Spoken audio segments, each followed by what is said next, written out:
Hi everyone, welcome back to the channel. I'm Drew and this is Talk With Me. Please like, share, subscribe, hit that bell notification icon, leave your comments down below, follow me on social media, Twitter and Instagram at TalkWithMe36. Now in this video, this is about a man that basically lost everything. You know, it's about how a Bronx man lost his mom, brother, and job to coronavirus.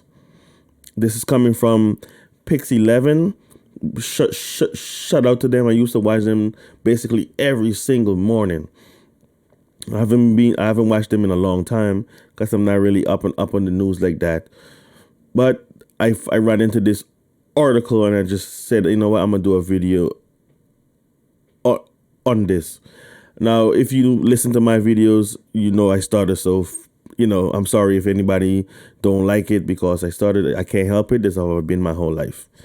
Joseph Friday lost his mother, his brother, and his income to coronavirus over a 3-day stretch in March. As he tells it, a demon quietly entered the apartment the three of them shared in the Lambert houses across from the Bronx Zoo on March 20th. The only sign of its arrival was a cough. Now, you hear about this? Some people might have just a cough and not think anything about it. They might think it's just a regular cough. They wouldn't even think corona, like what's going on right now. If you gotta be, when you go to the store, you cough or you sneeze, you know, someone might think, oh, you have a runny nose. They might look at you like, hey, corona, which doesn't mean that. It could mean it, it could not mean it, and you can't tell the difference. And you also hear of the people who are asymptomatic, who don't have anything, who don't show anything, don't know, but they can still spread it. His brother Matthew Friday, their last names are Friday, died on March 26th at nearby St. Barnabas Hospital. On the same day his test for COVID-19 came back positive. He was 50. Their mother, 77-year-old Yanette Judge, died at home on March 28 shortly after suffering a seizure. Now, I haven't checked on the symptoms so far, but I never ever heard of a seizure happening with this, but it's possible. It's like the invisible beast just came and snatched them, said Friday, 51, who has been self-isolated for 2 weeks on the assumption he also was infected with the virus. I mean, they said if you were in contact with someone who have it, it's kind of almost impossible for you not to have it too. So I completely understand why he would want to isolate himself and assume that he does have it. I lost both of them. It hurts, he added. I watch the news now, just keeping track of that, trying not to focus on the illness. Since June, Friday has been paid to take care of his brother through New York's Consumer Direct Personal Assistance Program, also known as CDPAP. And he has also been caring for his mom. Before that, he took care of both of them for a year and a half without any financial compensation. Funded through Medicaid, CDPAP pays tens of thousands of New Yorkers to care for their ailing family members, a population particularly vulnerable to the coronavirus. For Friday, that care included doing laundry, going food shopping, taking them to their doctor's appointments, and making sure they took their medications multiple times a day. He said he worked for many years as a restaurant chef when he was younger, until he was sidelined by a 2013 car accident. Judge, who had retired from the food industry, was a cancer survivor whose left side was paralyzed, her son says. Matthew Friday had been working as a security guard and caring for his mother before developing kidney and heart problems and suffering 4 strokes. Joseph said, "Wow, that's tough." Let me read that part again. He was developing kidney and heart problems. On top of that, he had 4 strokes. Wow. So his brother that he was taking care of, wow. I don't even know what to say about that. That's just tough right there. That's a lot to go to for one person to be going through. His mom and his brother both had compromised immune systems that made Friday nervous when news report of the coronavirus pandemic surfaced. I was trying to keep them from going outside, he said, but you can't keep a person in a bubble. That is true. That is true. Everyone is saying, oh, you shouldn't go outside, but you have to go outside and you have to get some fresh air, you have to get some exercise. But here in New York, the governor, the mayor, they encourage you to go outside and get some exercise. I don't know why I've seen some people online and on YouTube saying I've seen why is this person outside? Why are you outside? Why are people outside? I've seen it on TMZ. I've seen it in different other things that they're saying that they never said you couldn't go outside.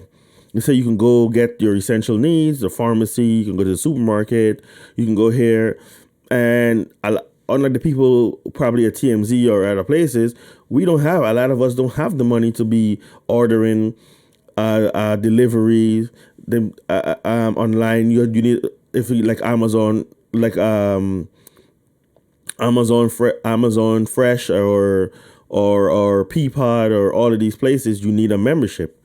No, we don't have the money. A lot of us can't afford that. We have to go to the corner store. We need some exercise. They encourage us. They even open up the street 2 blocks away from 184 all the way to Burnside a week and a half ago for us to walk down. For us to walk up and down. It was open for like 2 weeks for us to walk to get exercise. They allow us to go to the parks and all this stuff. So I don't know why people saying we can't go outside. People are talking about curfews. We don't have no curfew. At least I know. I walk my dog 1, 2, 3, all kind of hours in the morning. People's jogging and all kind of stuff. So I don't know where this curfew came from. But he's right. You cannot keep someone inside of a bubble. The loss of multiple family members to the COVID-19 is not rare, in part because the requirements to social distance and stay at home leaves many relatives living together in close quarters. Now, if you may not know, this social distancing thing is, somebody said it before. I heard it in the news while I was watching Fox 5 News. Someone said it there that this social distancing is a privilege for white people. That's what the person said. It's a privilege that white people have. They have the multiple homes. They can separate and go somewhere. Meanwhile, minorities don't have that option. Wherever we are, that's where we are. We don't have an option to separate from the young and the old. A lot of our homes are multi-generation homes, and that's what happens. I mean, I lived with my grandmother for years. Then, when as an adult, before that, I lived with my aunt.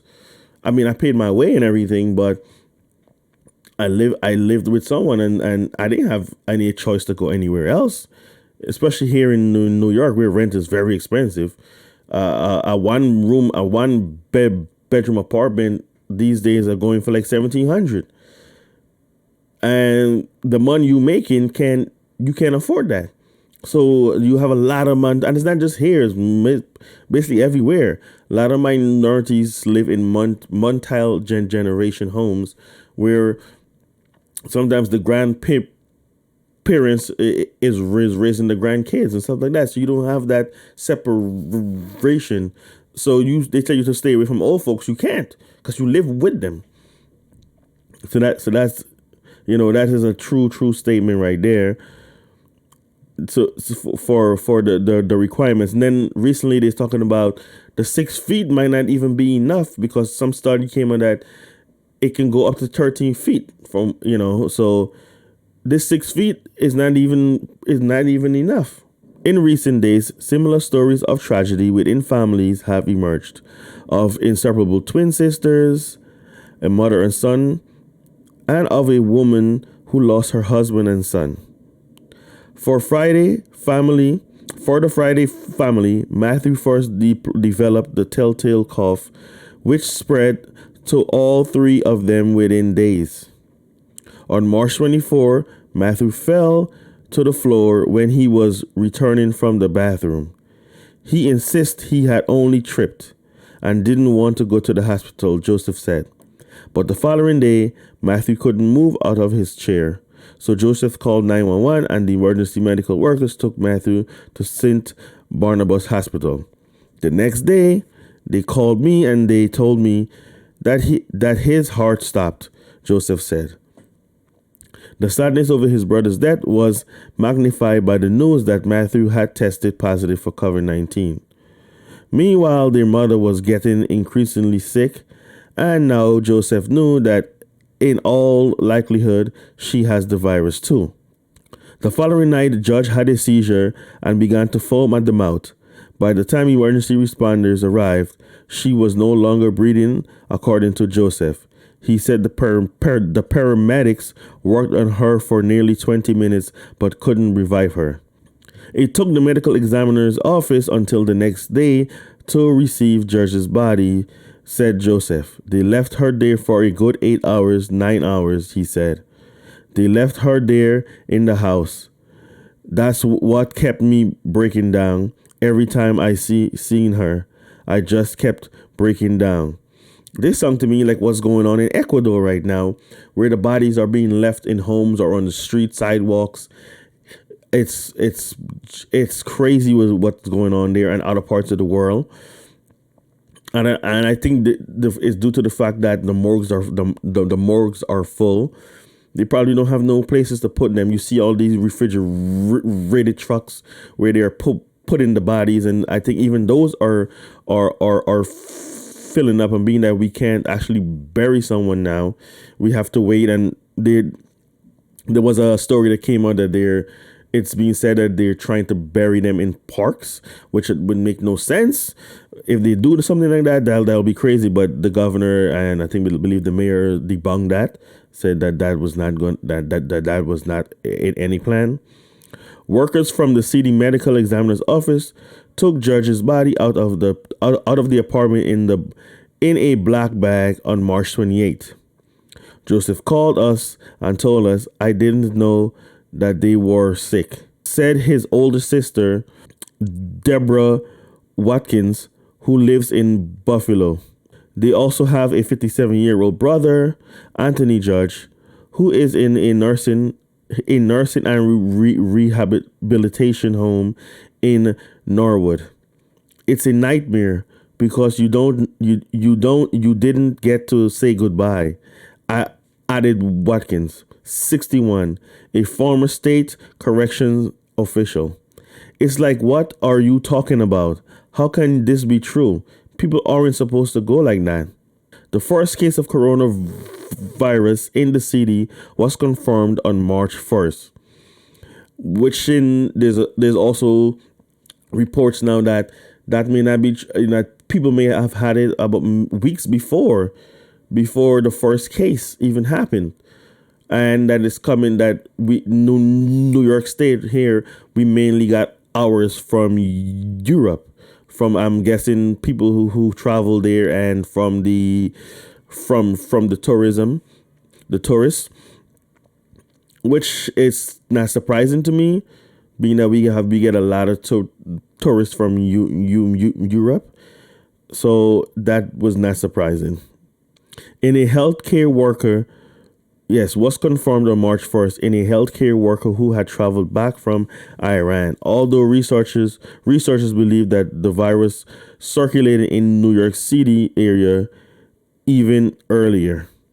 As of Monday, more than 100,000 people in New York City tested positive, while more than 6,000 have died. Now, that number is way past that right now.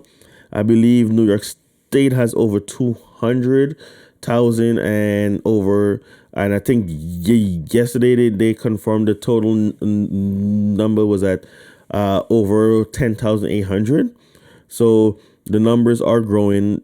The U.S. has the highest number of cases, I believe over 600,000, and over 25,000 deaths, more than any other country, more than China, which has the largest population. We have more cases than them, and it's which is kind of surprising when you see how the Chinese live in videos. But as videos, I would know firsthand. But you see what happens over here, and it's kind of surprising, and then it's kind of not at the same time, especially for here in New York, the way how we live. Everybody is fast paced, moving past each other, rubbing past, bumping into each other. It's not surprising. It's very sad for all of these families that are losing their loved ones or their entire families. It's a sad thing that I have never experienced, and I mean, I have lost loved ones, but never an entire like two, three, four of them in one shot. I can't even imagine that. I can't even imagine losing any of my kids to this thing. And you hear what's going on in Florida, how, I mean, how they're kind of relaxed on this whole thing. Yes, they do have a lockdown, but you have sports like the WWE. You know, they deem themselves entertainment, and but now Florida is saying that they are essential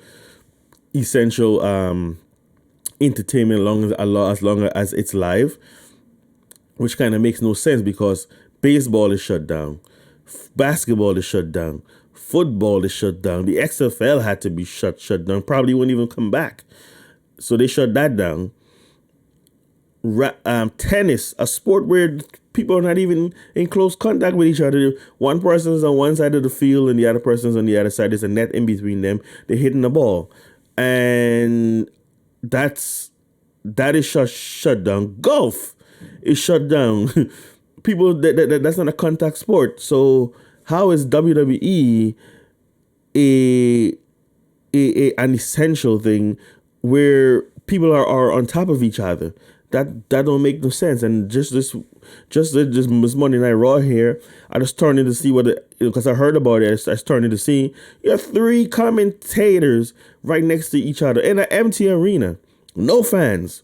Why do you need three commentators in an arena with no fans? That doesn't even make sense to me. But that is what WWE is doing. I guess, you know, there's things being said about it might be the network Fox and NBC, because the contracts they have, they can only have a certain amount of tape shows per year, and if they go beyond that, then Fox and NBC can go ahead and use it to restructure the contracts or get out of the contracts, because right now these television stations isn't doing well with the ad revenues. So it's kind of sad to see the people's lives. And I'm hearing about Daniel Bryan has a pregnant wife at home. So after each show they got to go into quarantine for 2 weeks. And that was the plan. The original plan was for them to go go tape the shows over a weekend and then go back home for about 2 weeks. I mean, there was going to be enough episodes for them to quarantine for 2 weeks and then spend 3 weeks with their families and then come back and do more tapings. But the plans got changed, and this is the hands that they're dealt. I don't know. There's a lot of things going on. This country is not unified. I don't ever see this country ever being unified the way it should be. But, who am I? I'm not a politician. I don't trust any of them, whether Democrats or Republicans. They all do some shady shit. They all do some shady shit. They're not doing what's good for the people, only for what's good for themselves and, all of these big companies. But, that's what they're doing. But it's sad to see, I kind of drifted away from the real story here. And, it's sad to see Mr. Joseph Friday. I know his heart must be broken right now, and I don't know how he feels. To be honest, I don't know what he feels. I don't have know what advice to give to him.